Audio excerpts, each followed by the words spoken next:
Catherine Bernardo, aalisan na nga ba sa Star Magic? Todo bikini nang mag-break sila ni Daniel. Itinanggi ng kampo ni Catherine Bernardo ang mga ulat ng Pep Troika tungkol sa pag-alis ng aktres sa Star Magic, talent management arm ng ABS-CBN, at sa Crown Artist Management o CAM na raw siya magpapamanage. Sina Maja Salvador at Rambo Nunez ang namamahala sa CAM bilang mag-asawa. Natuklasan ng Pep Troika na nakipag-meeting ang leaders ng Star Magic sa kapamilya actress noong Miyerkules, January 24, 2024. Matagal na raw pinagplanuhan ang pagpupulong na ito sa bahay ni Catherine, at nagulat ang ilang tao ng balitang pagbibitiw ng aktres sa Star Magic.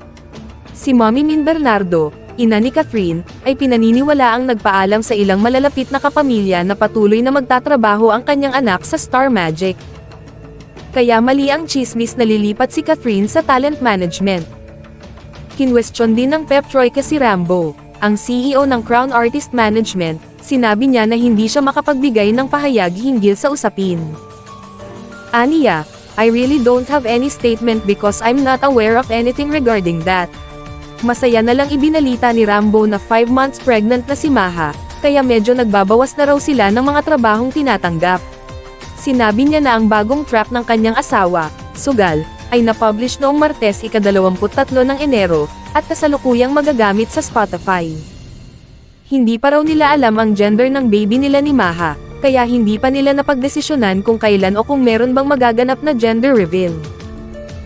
Natuklasan din ng Pep Troika na si Catherine, ay binigyan ng bagong handler sa Star Magic, kapalit ng dati niyang handler na si Miss Lulu Romero. Gayunpaman, nandoon pa rin ang dating handler para makipag-negotiate ng inquiries para kay Catherine. Pero wala raw silang ideya sa pinag-uusapan ni na Catherine at Lulu.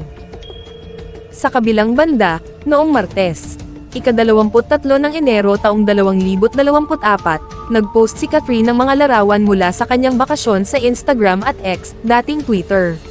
Nakasuot si Catherine ng mint green na bikini at Jacquemus bucket hat. Arte, nilagyan niya ng caption ng kanyang larawan, gamit ang love you gesture emoji. Si Sofia Andres, ang kanyang mahal na kaibigan, ang kumuha ng mga litrato. Si Catherine ay nag-beach trip kasama si Sofia, ang kanyang partner na si Daniel Miranda, ang kapatid ni Sofia na si Pamela Andres, at ang stylist na si Steph Aparici. Ang Instagram post ni Kat ay umani ng mga tugon mula sa mga kaibigan, na lahat sila ay nagpahayag ng kanilang kaligayahan para sa kanya. Kabilang sa mga nagpadala ng mensahe at emoji sina John Monsanto, Jolina Magdangal, Maris Racal, Mela Cantiveros, at Cassie Legazpi.